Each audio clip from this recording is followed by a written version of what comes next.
Former President Trump now responding to a bombshell new legal filing from the Department of Justice. He's calling for change and claiming without evidence years of lawbreaking and unfairness, and to clean things up on the raid at former President Trump's home. That whole case, of course, is going to be something that we're talking about.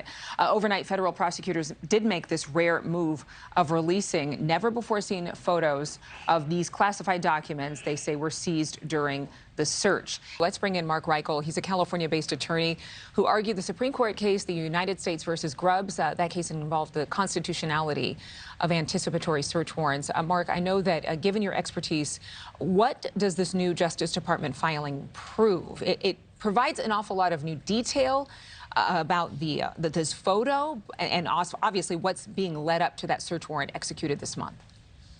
Well, it does help us out a lot, but it also furthers things quite a bit because now we start talking about a cover-up. As we all remember and we hear many times, it's not the crime, it's the cover-up. In fact, I used to teach a class to federal public defenders across the nation, a seminar on it's not the crime, it's the cover-up. Once you are involved in what everyone sees as a cover-up, you're assuming there's a crime already, you're trying to cover up. Additionally, the real problem with covering things up and charges of obstruction are that you create witnesses of those around you, including your attorneys and your staff. What did they see? Why did they say certain things? You're going to conflict out your attorneys. I'm confident these attorneys are going to be conflicted out as well. What you've done now is you've created what's called consciousness of guilt. If you didn't think this was a crime, if you didn't think you did anything wrong to not turn over these documents or that you could keep them, why did you do things to hide them? Why did you lie about it? So that's the big problem.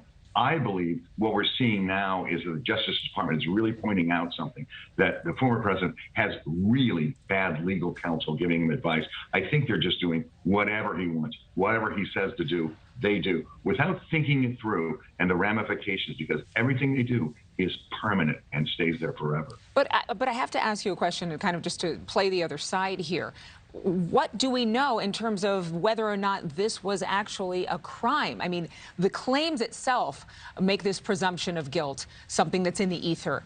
But the fact that those documents are sitting there in his office, wherever they were found, whether they were in a storage room or not in a storage room, does it prove anything just because the DOJ said so? Yes, because they actually are the property of the U.S. government. Honestly, the Presidential Records Act is really clear that no matter once the presidency ends, it's no longer your personal documents. There's a process for those remaining with the people in the United States, kept secret. So this former president can't take them. The law is really clear. The possession of those is a problem. He has no defense to the possession of those unless it was inadvertent or he immediately was doing everything he could reasonably to return them. So what charges would stem from this? Because I think a lot of people were waiting for the other shoe to drop here.